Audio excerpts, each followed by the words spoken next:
Zaranka. I'm one of the trustees of BrainBook, and welcome to the second episode of Talking Brain.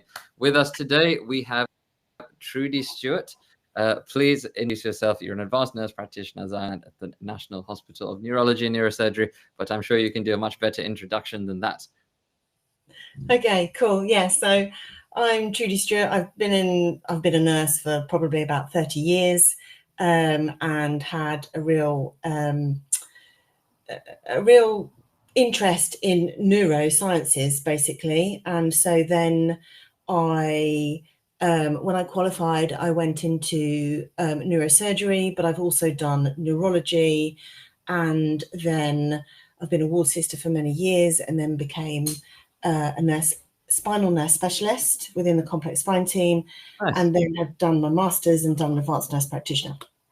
Nice. That is quite the storied history, and clearly you've seen the development of far more than just the service. You've seen like the development even of the hospital and modern practice from almost the ground up, which is an extremely valuable insight to have, especially for such a common but also very damaging condition that Cauda Equina syndrome is.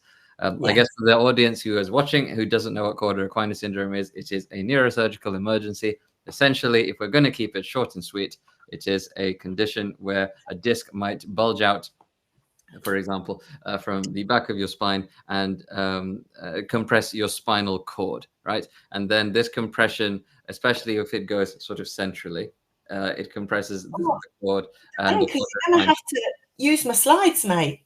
Yeah, I know you're going to, and then essentially, yes. Oh, fine. Yeah, it's all on. No, that's absolutely fine. That's absolutely fine. Ultimately, the Cauda Equina comes off the spinal cord, and then Trudy is going to talk about exactly what happens and how it gets, how the Tesla service develops. Cool. Wonderful. Let's get talking when it comes. Let's get going when it comes. Okay. Fabulous. Right. Wonderful. So, 3. Yeah, 1. Absolutely. Let's go. So Duranka's done some of my job for me, and talked to you about Cauda Equina syndrome.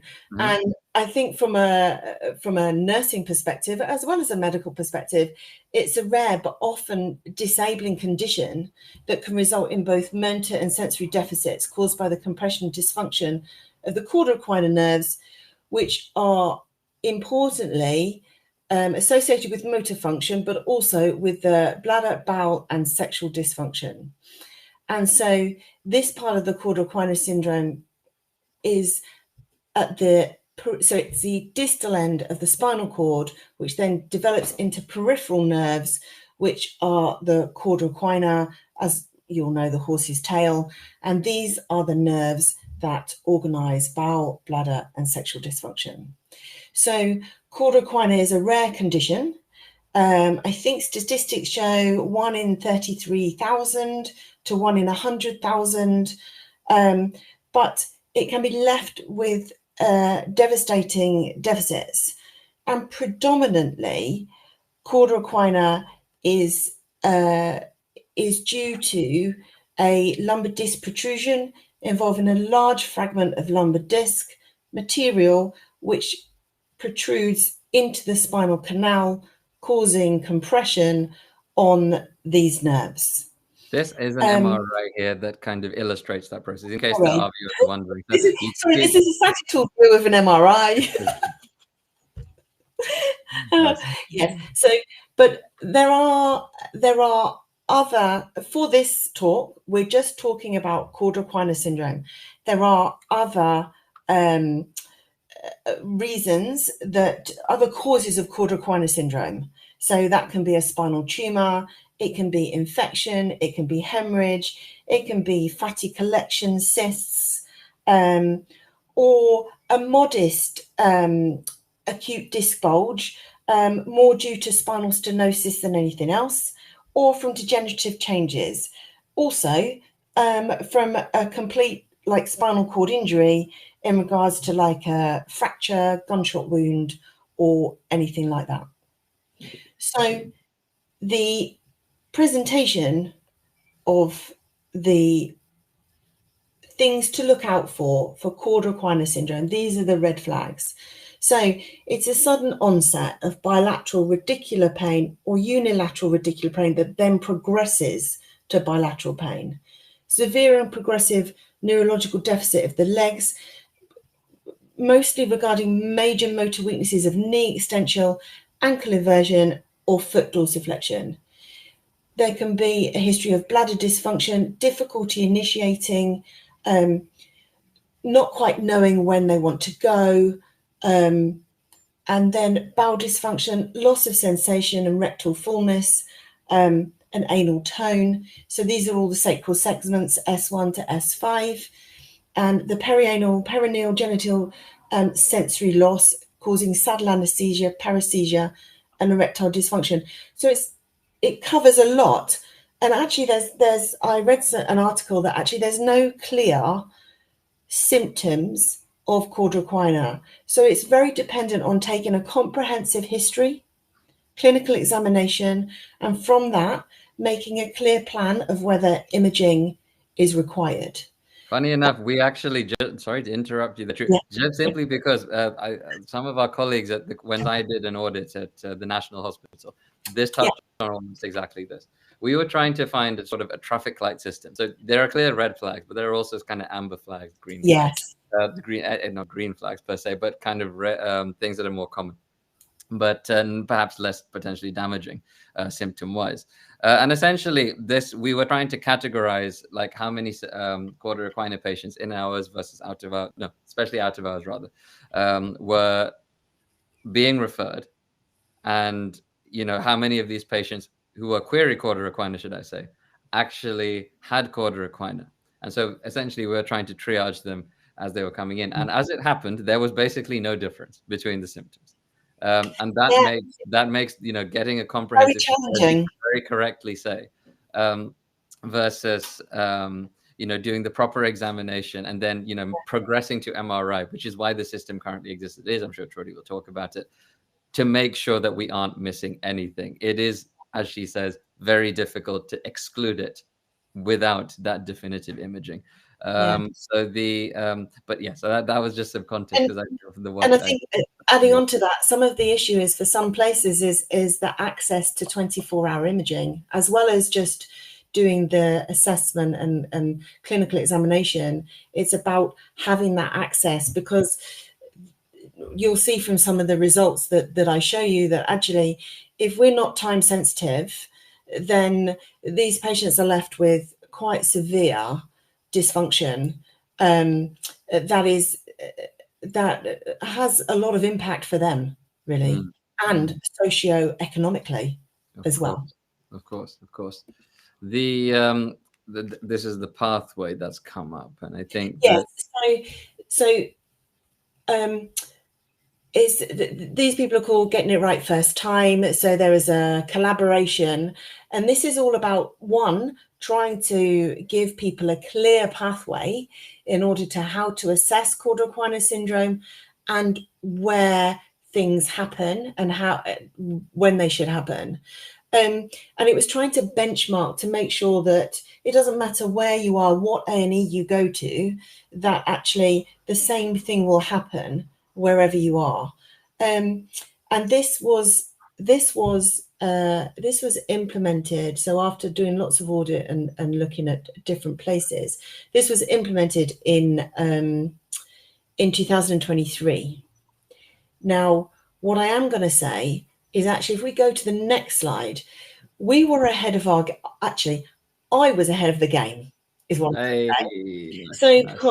So within the complex spine service, there are the complex spine surgeons who only deal with complex spine patients in regards to metastatic spinal cord, regard to metalwork, etc. So these Cauda equina patients were being managed by simple spine surgeons, cranial surgeons, or neurosurgeons. It doesn't really matter. But we recognize that actually they weren't seeing the spinal nerve specialists, and therefore they weren't actually receiving the most appropriate care that they could have, especially at the National at Queen Square, when there is a group of us. There's 2 advanced nurse practitioners and 2 clinical nurse specialists. So for such a small place, it has a lot of expertise. And what we were noticing was that these people were having delayed discharges because of bowel and bladder symptoms. Some because of education, some because the nurses didn't know what to do, or the medical team didn't really quite know how to manage them. And we know that these patients are often described as the walking wounded. So they look fine when you would find them on this, if you looked at them normally, but actually they are quite broken in regards to managing bowel, bladder, sexual dysfunction, and their life in general. And this is an old statistic, but when on looking back and trying to find some evidence, and it's quite difficult finding Cauda equina evidence because Cauda equina comes under so many different categories in how they're admitted that it's difficult to find true evidence.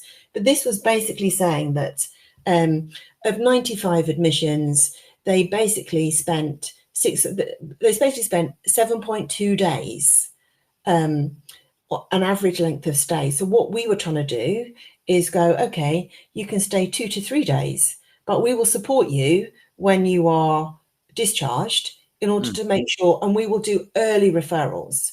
So if you look at that cost for 1 year, then that's quite big.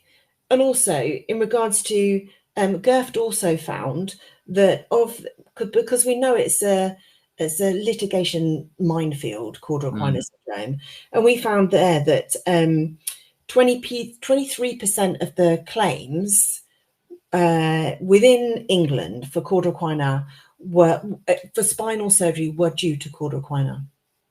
So what we did is I used a quality improvement pathway to develop this project and sort of embed it. So we've had to be quite clear on who we see, but we are now, because there are more of us, we're now flexible. But we want confirmed Cauda equina, and we will see them after surgery. So, and we have developed. Do you want me to get this next slide up, by the way? This one here. Do you want me to get that up for you right now? Do you want? Yeah, that's cool. That's cool. Yeah, so nice. We will take the referral. So once they are in the hospital, confirmed Cauda equina, had surgery, we will see them within 24 to 48 hours of them being admitted. We introduce ourselves, and often you will find that they are like rabbits in headlights and just like, I don't really know what's happened because everything has happened so fast. Now, we will see them and we will talk about, the surgeon is happy that they're up, maybe have an ankle weakness and are up walking, have a catheter, and then they're sort of going, okay, then they can nearly be discharged. We talk about their bowel and bladder, how it is now, talk about expectations, we talk about sensation, and we start to have that conversation about sexual function, about what they can feel, what they can't feel. We will personally do a sacral segments assessment and a PR as well, if we need to be able to give these patients a clear plan on how they're going to be managed. And then we're very lucky at Queen Square because we have a neurourology department. Now, not many other places have that facility. And we have also, we've linked in with industry because we know that the NHS doesn't have many finances. So therefore we are trying to work. So we work with a company called Coloplast, who are catheter makers and also have developed transanal irrigation. So we have the capacity to link these patients in really quickly with teaching them, if they need to, teaching them intermittent self-catheters and transanal irrigation.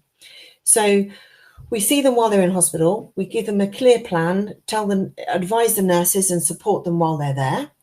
And then we arrange for a 4-week follow-up clinic review. And then what we do is I've had to do a cut-off point. So we would see them, if we need to, we see them at 4 weeks, we see them at 8 weeks, we see them at 12 weeks. And so this mostly provides them with a bit of the 4-week appointment is often going back through what happened. Mm-hmm. Often it's about talking about sometimes the bladder function may not be 100%, but their bowel function is nearly normal. Mm-hmm. And it's about educating them, titrating them about bowel regimes. Mm-hmm. And also when they get back to their own diet rather than the hospital diet, Mm-hmm. it's much easier. Right, I see. So if they still need to be, if I'm still concerned about them after 3 consultations, Mm-hmm. then I will refer them to their local spinal cord injury unit for long-term follow-up. Right, I see. I'll have already probably referred them to our urology team. I may have already referred them to our gastro team, who has a nurse who also does bowel education and transanal irrigation as well. But I could also get that done in the community by liaising with Coloplast. They will go and see the patient. Helps in terms of industry helps actually even outside the hospital environment as well. Yeah, because we can't do everything in hospital, and because finances are constrained, then I think we have to work. They know that as a healthcare professional, if their types of catheters, etc., are not working, we will use another. Mm-hmm. We're not beholden to use their stuff, should I say, but they provide, even if we don't use their types of catheters, they provide a telephone follow-up service for these patients as well, which I think is quite unusual. That is unusual. I wouldn't expect it. I mean, normally you'd expect kind of, especially in our hospital, we might have CNSs that would be having telephone follow-ups, virtual follow-up clinics, for example, for head injury. I work at the Royal London, so that's what we tend to do. Yeah. But these are nurse-led, so the administration, the delivery of such services are purely nurse-led. Whereas hold on one second. The interesting thing there is that industry is actually taking over that responsibility and supporting the NHS in due course, which is, I've not heard that before. That's a very innovative sort of thing to have gotten to happen, Trudy. That's very cool. Yeah, and they've actually, so we've actually, it's taken us 2 years, but they've actually funded a nurse specialist post for a year. So, I think that's the way, we're getting off the subject a bit, but I think that's the way that healthcare is going. We are going to have to work more closely with industry in order to get what we want. It's like with research though, isn't it? It's like you get grants.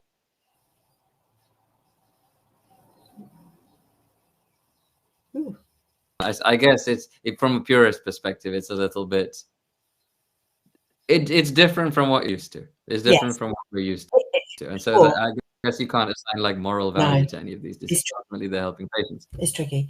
If we can go on to the next slide, and I'll just do some. May I have one question though, just based on this? How did you come to the 20% for post-void residuals? Was that like an in-house thing that's been audited, or is there some evidence guideline? Because that's sometimes challenging between centers in terms of making that post-void residual, i.e. how much. You see, the argument, the problem is, so, and I think this will continue to be a open discussion. But the argument is that if people say 100 mils, what happens if the person only peed 120? That's the problem. So if you say he peed 100 mils, that's great.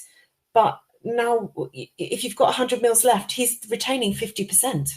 And that's where some of the argument comes about 20%. So this is where we go. So we say, if you do 3 post voids and they are less than 20% of the amount voided, then you can stop doing post voids. That's what we say to all our nurses. And that is on we've done some neurogenic bowel and bladder guidelines, and that is on our guidelines as well. I'm not sure where the data for that is though.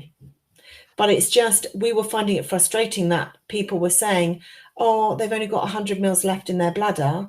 Yes, but they only peed.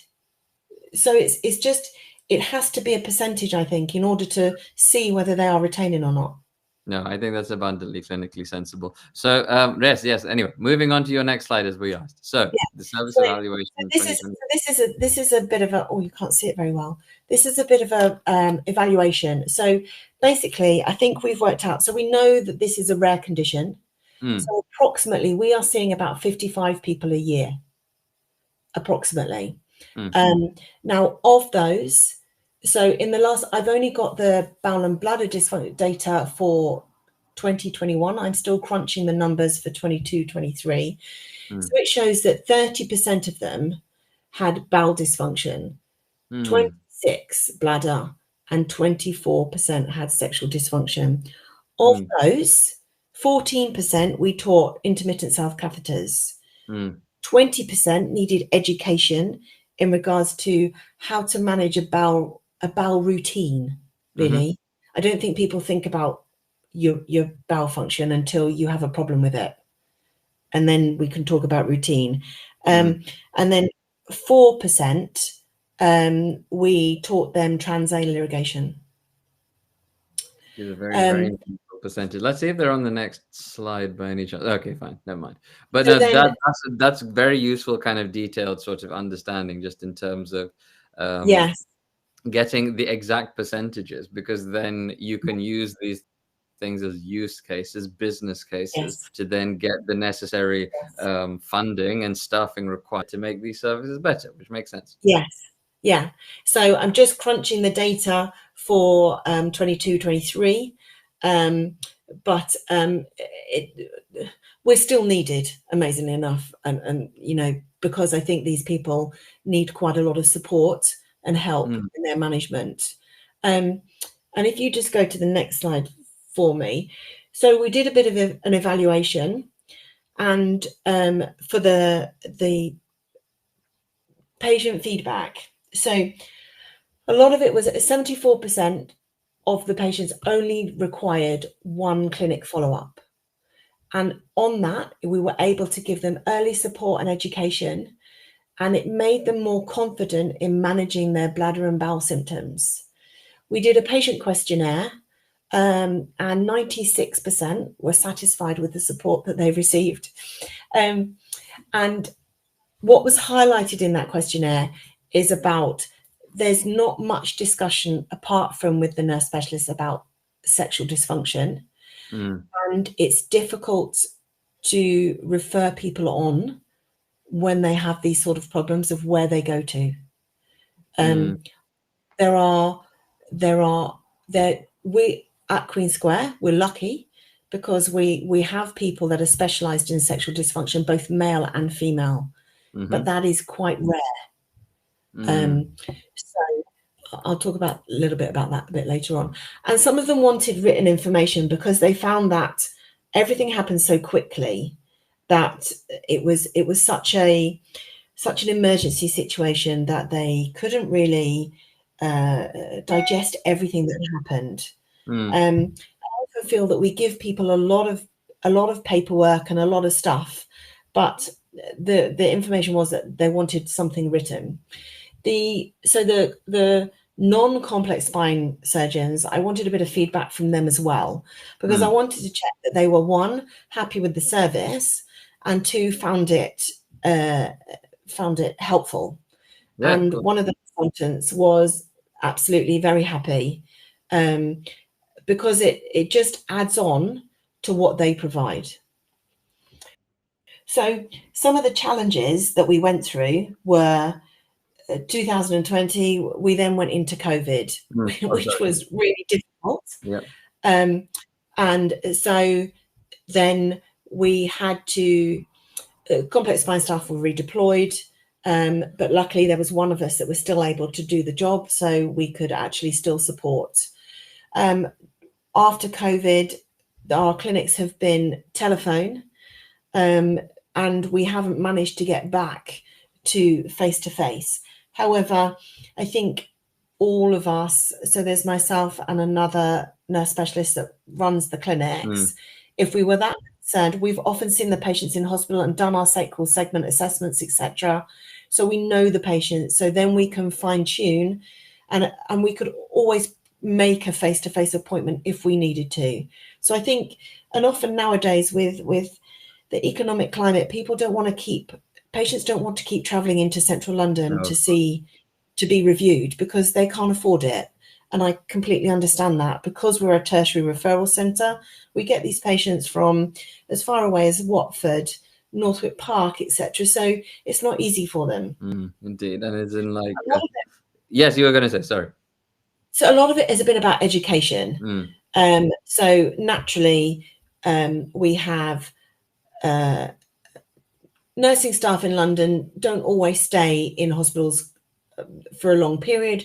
So I've done a lot about education, about especially about for the medical teams as well, because they all rotate as well. And it's important that I want them to know that we're around to support them with these patients, because that's what we're here for. And we need to know about them. So one, we can put them on our database, and also so that we can keep updating the data so that we still have the statistics, really. So you can go to the next slide now. However, so that shows that we're doing well. However, so with the coloplast industry, there's a Facebook support group for Cauda equina patients, and they did a short survey, August to September, of I think it was about 130 patients, and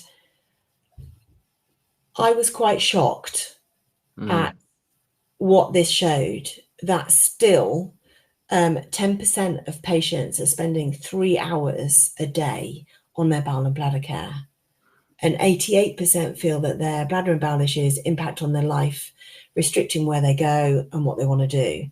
A lot of the time I hear that if they want to go to work, they may not eat the night before so that they don't have any accidents getting to work.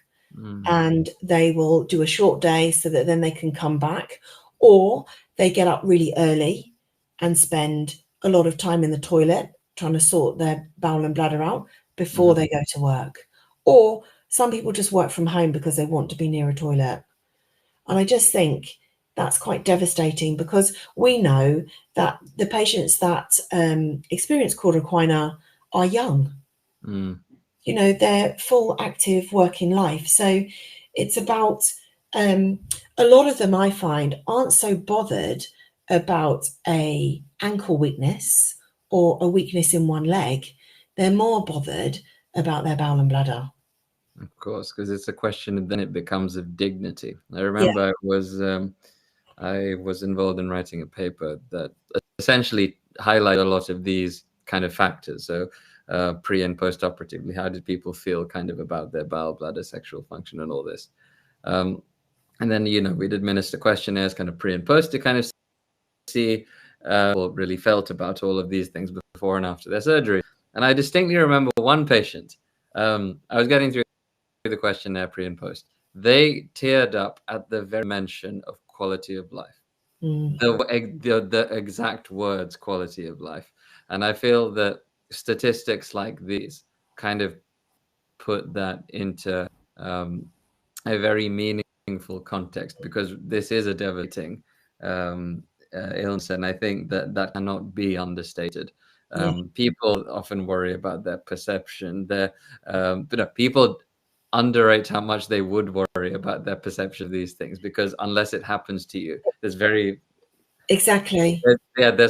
hardly any reference points for it, so it becomes even more devastating for feeling super alone in the process. So that's, you know, it's so great that you've kind of been able to, for sure, but it sort of opened my eyes a bit, that actually, although there's still work to be done. If you go on to the next slide.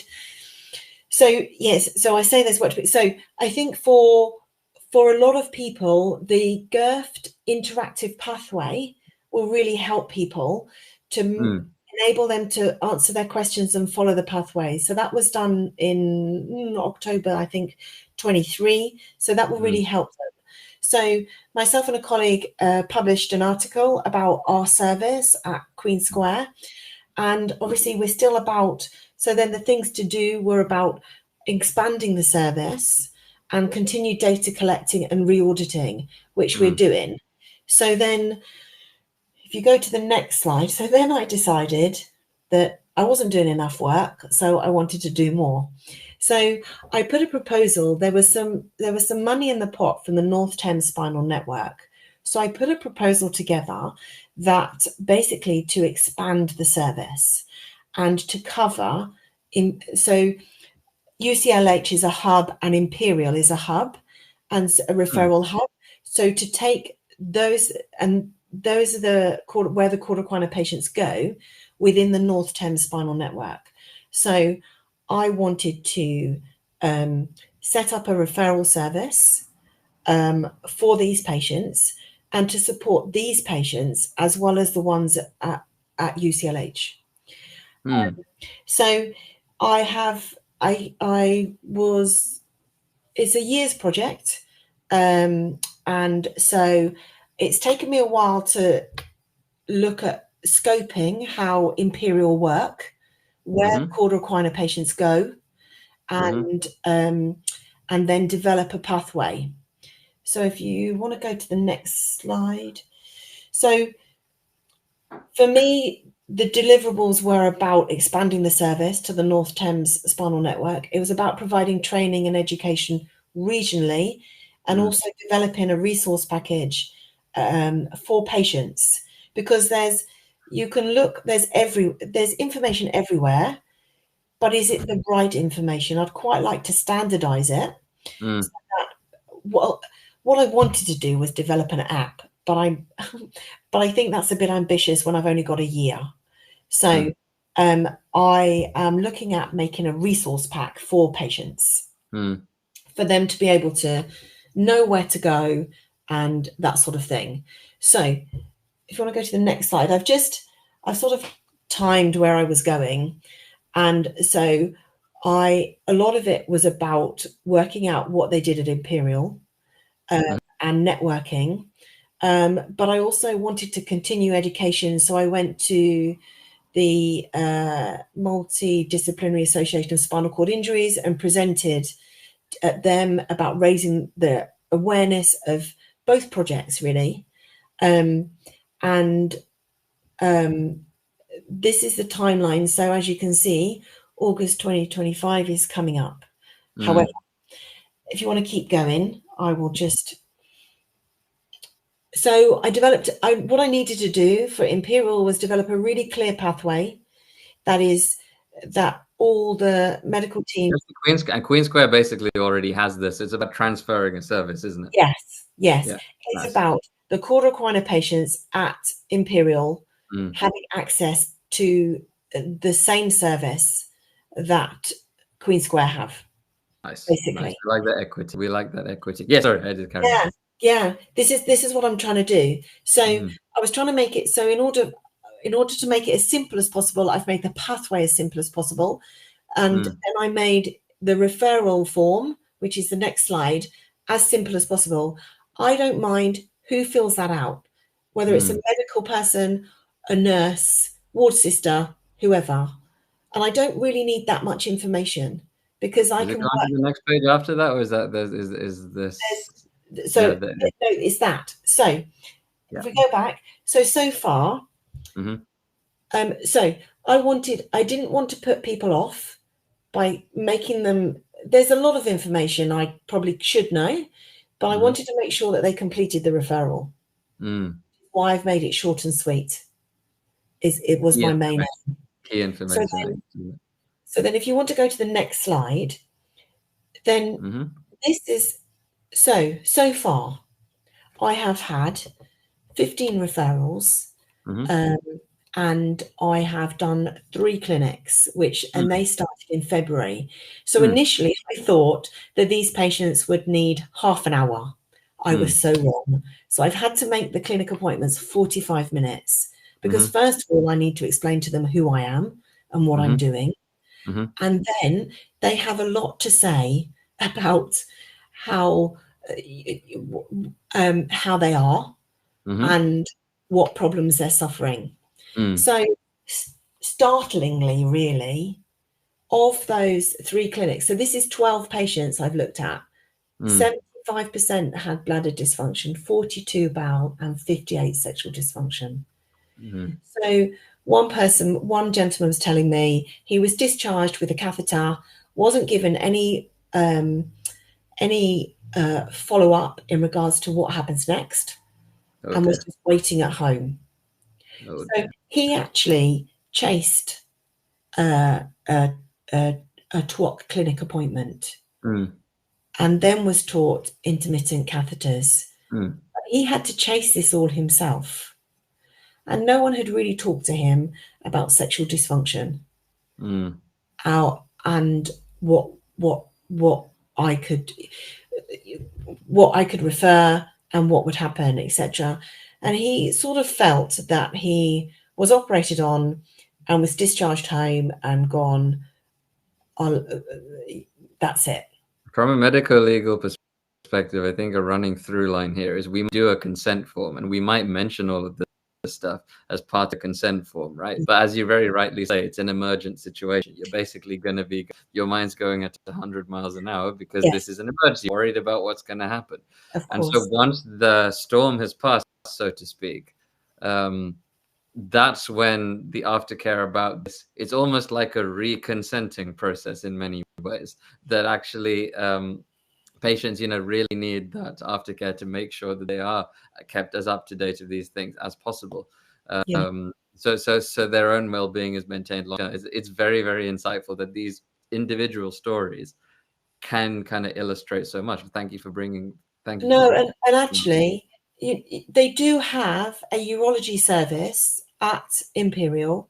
Mm. But when one of the referrals that I got was that it was already it couldn't accommodate anyone else. It was already overburdened, Mm. which is quite sad. But it's lucky that I guess for years of experience, I know who I can refer to and who's Mm. out in the who's out in the community to be able to support these people. Mm. There is now a really good website Mm-hmm. through the Champions charity. And Mm. patients, I'm directing all my patients to there because they can actually self-refer for psychological support and Mm. also psychosexual support. That's really, really meaningful. Yeah. Yeah, and that is probably one of my biggest things now, is about talking to them about self-referral, because unfortunately, I don't have the capacity to refer everybody, and I'm worried about when they will be seen. Mm-hmm. So, You may have dipped there for a few seconds. it's just about making sure that the referrals are in place for these Mm-hmm. patients. And I think so. I've put in a bid for extra Mm. money for me to continue the work with Imperial Mm. for hopefully another 6 months, which Nice. would hopefully then give me enough data to be able for them to support a satellite clinic or for Mm. them to do something. Well, can I ask you one question? I know we have the any questions thing sort of coming up. Thank you so much, Trudy, of course, That's for all right. sharing. No. One thing I did want to ask was, you've been in this service for such a long time. Naturally, individuals can build up contact banks, and individuals can carry forward passion projects such as you. Oh,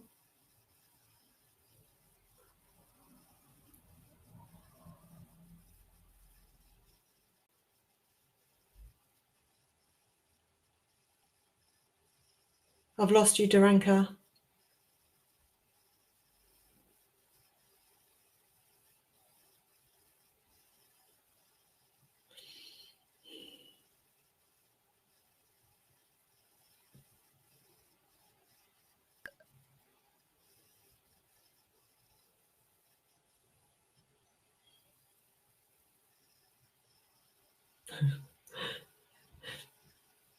The dip. That was the Yeah, don't leave me.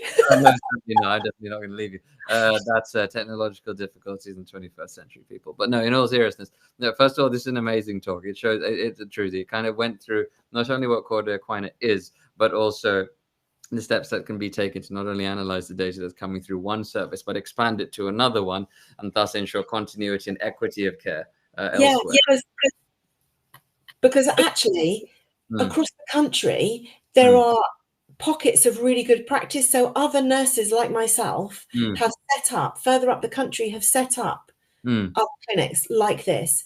So in my, you know, ideally, what I would love is that we standardize it all mm-hmm, so that actually everyone knows where everyone is in order mm. to be able to get the right care for these patients.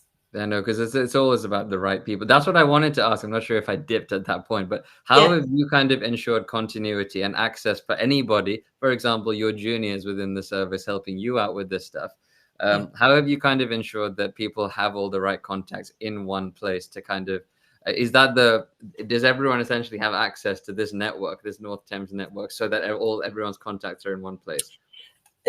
No, not really. Okay. So I've done a talk at the North Thames Network as Mm, well to mm, to share this, and mm, also I the South Network were also interested.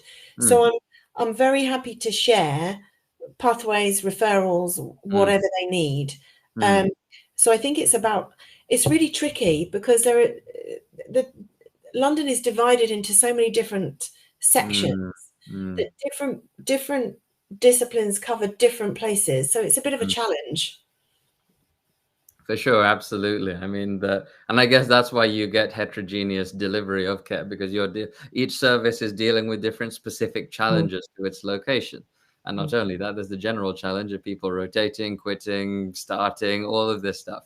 yeah. It is an ongoing challenge, but I guess I know we've got a few more questions, I suppose, to sort of end our talk, which we came up with as a charity, and we reached out to some of our followers to ask for these. And Yeah. ultimately, given kind of the context in which we are working, what can healthcare professionals, the system, etc., do differently to better support patients with Cauda equina, both acutely and in the long term, besides this continuity stuff and access to these services that we talked about?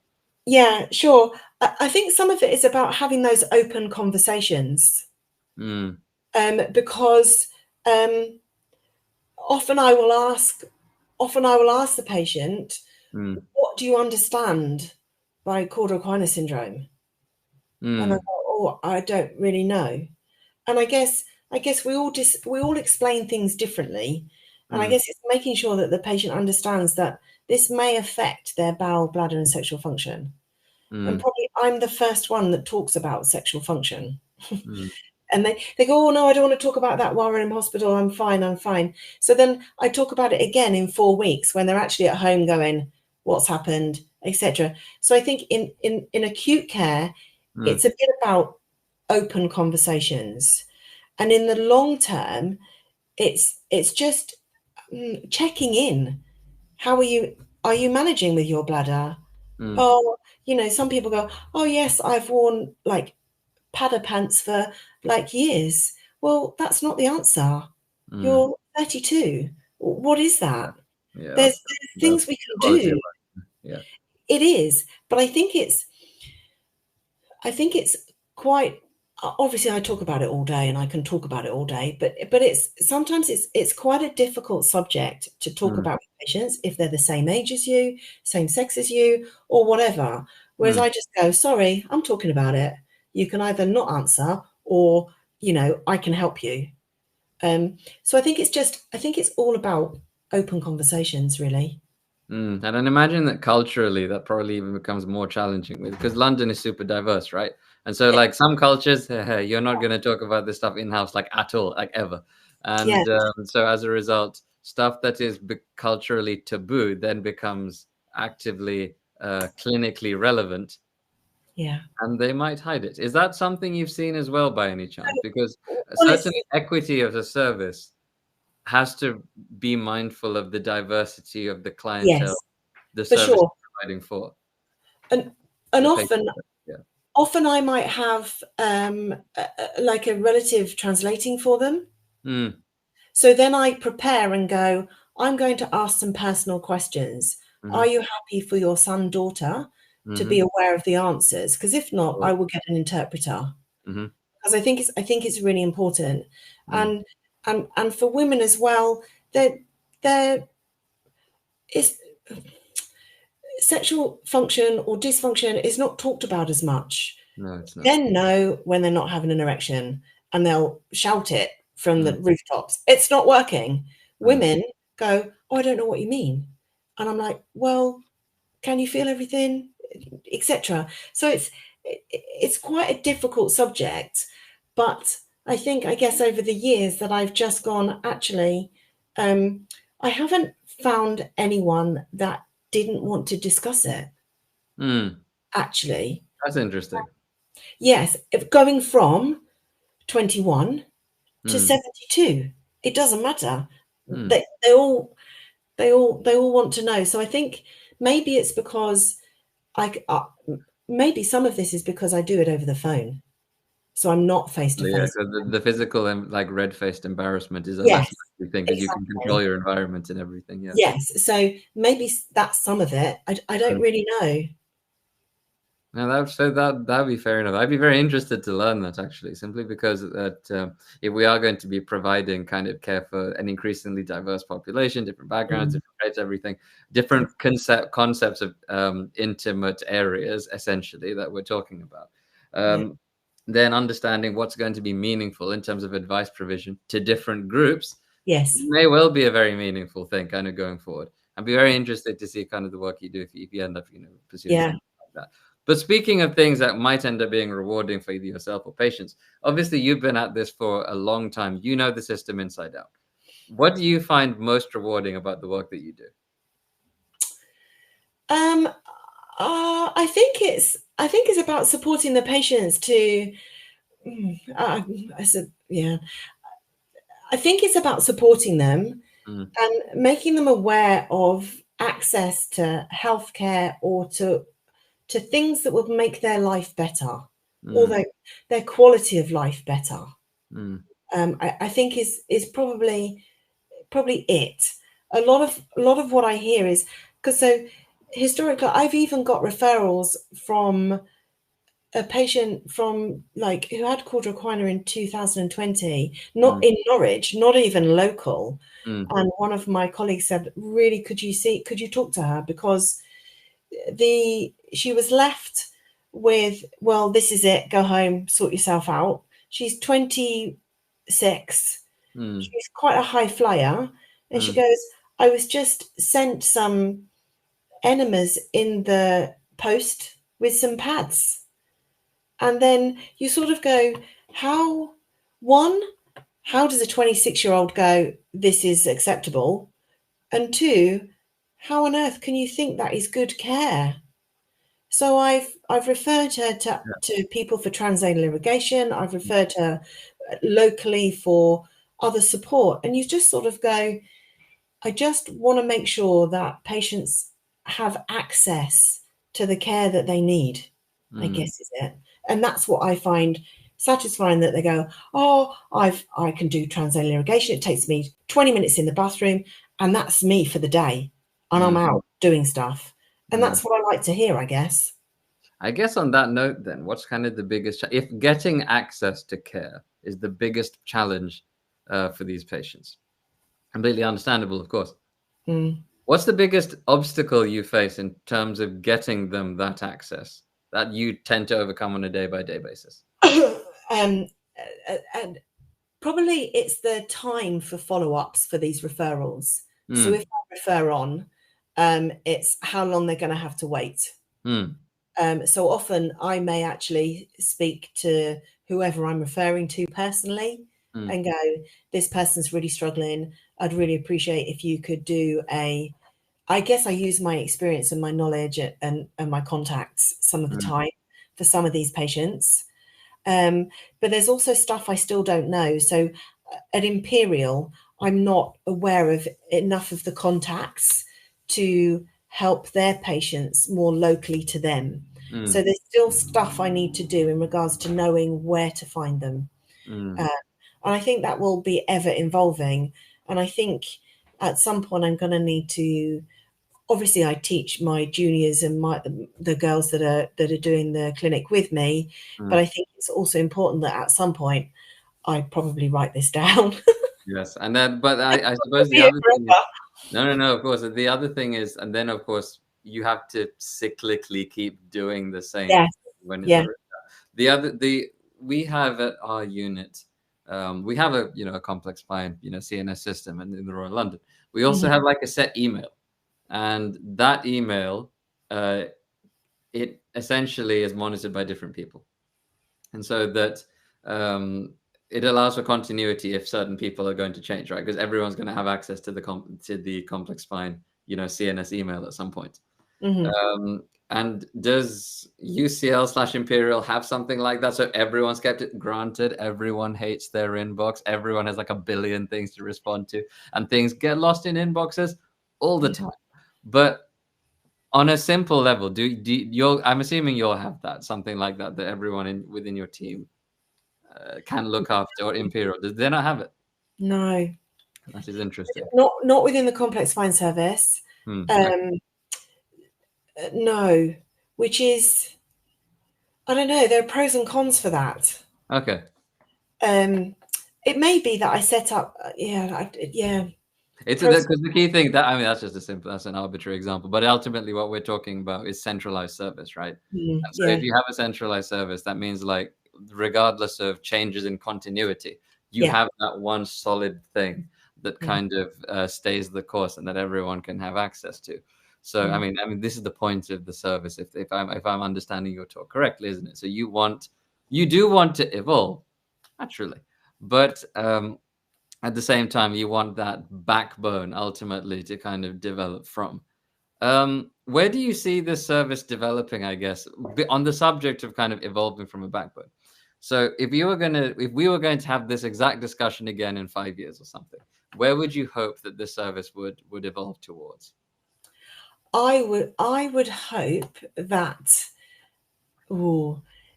there is a standardized Cauda Equina service in each sort of district or whatever, and that would have the same referral path.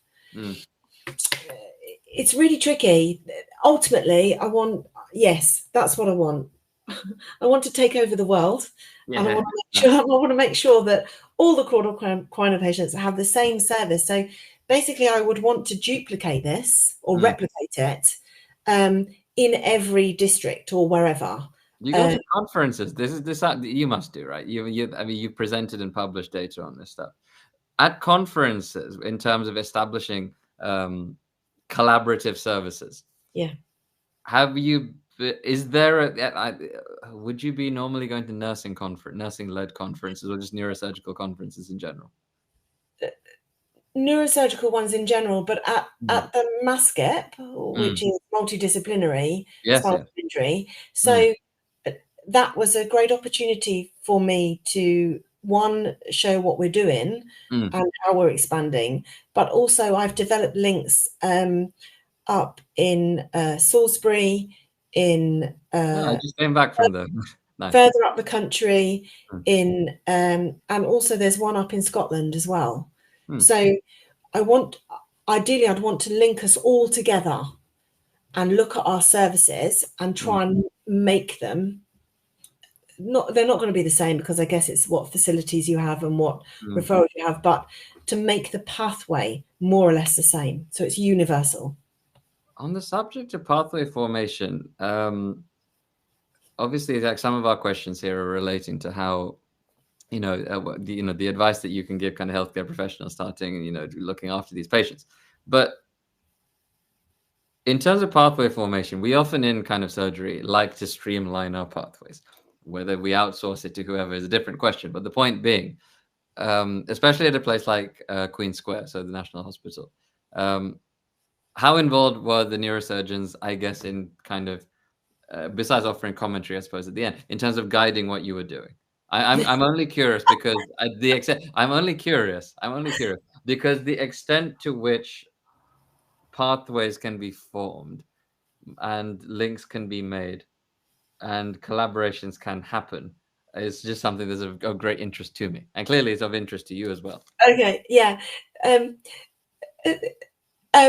0, I guess. We'll probably Well, no, actually, that's not true. That's not true. So, obviously, this was about simple spine surgeons, etc. So, we presented to them about what we proposed, and probably I had one consultant, complex spine surgeon, who is very supportive of the work that I do, and so he was, I guess, influential in discussing and allowing in agreeing the pathway, but it was predominantly myself and my colleague.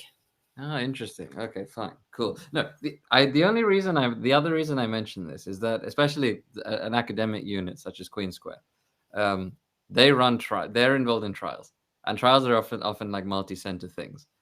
Do we have a concept of this in sort of? I say this because I'm an unaware person when it comes to sort of the nursing world when it comes to this stuff. Okay. But are multi-collaborative trials and such, or something equivalent, is there form for that within kind of the nursing world? Because I feel like engaging in a process by which multiple centers adopt a homogeneous protocol, shall we say, which is kind of the point of, like, you know, the clinical trials that we often run. Yeah. Is that something that has been talked about within the nursing circles for Cauda equina? And is that something you yourself would be interested in doing?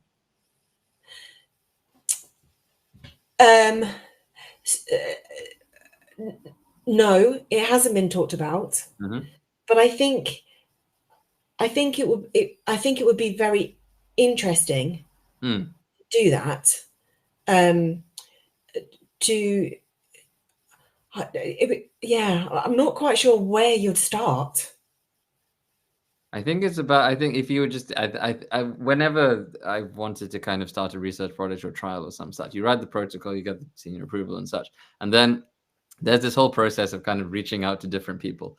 So, for example, if you wanted to recruit at a given center, you'd find who the lead principal investigator is. There's usually like an assigned person at each given unit for this stuff. So, for example, in your case, it would be like the head nurse, looking after kind of, neurosurgical or complex spine patients. And so the question would be, once you have the protocol, once you have these people on board, once you reach out to these people, you would then kind of recruit them via their own internal processes, and then you'd distribute the material, the pathway, and then essentially just see what happens over a given time period. I feel like that's where this is heading. Because if you want this to be homogeneously distributed, ultimately the multi-center approach is, you're aiming for that. Yeah. And I think that would be a wonderful thing to see in neurosurgery. And especially for Cauda equina syndrome, because it's common. We see it every single day in our emergency department. And we want our patients to kind of have the best quality of life afterwards. And whether or not, it's neurosurgeons or nurses or whoever who's running these multidisciplinary things, it's people who do things that you're doing, Trudy, should be greatly, greatly commended. And I think that it's wonderful that you agreed to talk with us here at Brain Book, because so much of our previous discussions have kind of focused on neurosurgeons with some degree of patients and stuff. But there are more professions involved in the care of, neurosurgical patients. And often our patients, the healthcare professionals and students watching this, they might not know that. Context is everything, as you have very, very rightly pointed out throughout this talk. And I'm very, very grateful that you were able to kind of do so for us and for this audience. I think we're essentially running towards the end of our time here, but is there anything else that you'd really like to add to kind of tie this all off in the last few minutes? Thank you so much once again for your time. Oh, you're welcome. You're very welcome. I don't think there's anything to add, really. It's just, I'm just going to say, for anyone to be brave and to ask those questions. I think it is, and if you don't know, if they give you answers and you don't know how to deal with those answers, then just find somebody that will be able to, because, there is I think it's just, I think it's just about open conversations with these people. Mm-hmm. And I think one of them said to me, "Oh, I feel I've got a bit of PTSD from having Cauda equina syndrome and being in hospital, because it all just happens so quickly." And that she just goes, "It just took me ages to get over." No, so I think it's just open conversations, open and honest conversations, I think, is probably my take-home message. And also that I'm going to conquer the world in regards to Cauda equina syndrome. And glory to you, Lord Commander Trudy Stewart. Let's see what happens on that. Or should I say Empress Trudy Stewart? Anyway, on that note, I think, Trudy, provide us with some of the the details, such as Champions Charity and various other things. It's on the last slide. There are references. So it is. Let me just quickly share that. So that is share the window, and here. So there's this. So very, very quickly. Yeah, here we go. So we've got, hey, I'm there in the references. Yeah, there we go. Nice. That was the paper that I was talking about a little earlier. So, but that was very much, related to, the creation of a service in regards to this. And no, it's as much as nice as that is. These would be very useful, and I thank you so much for these links, Trudy, as well. We'll put them in the chat as well, and in the comments for any YouTube video. I think there are lots of. We're just going to end at 8:15, by the way. So there are lots of help groups, but just be careful, because I would go, the Champions Charity is the best one. Okay. Because there's a Facebook one as well, but I think the Champions Charity is really good at patients being able to refer and to ask their questions if we can't deal with them, or if you're in your work and you go, look at this website, because it's a really good one. Nice. And I think that is a wonderful place to end. Open conversation, honest conversations, the best possible resources. Thank you so much, future Empress Stewart, and I hope you do conquer the world when it comes to Cauda equina. Thank you. All the best to you, and thank you so much for your time. Bye-bye. Bye-bye now.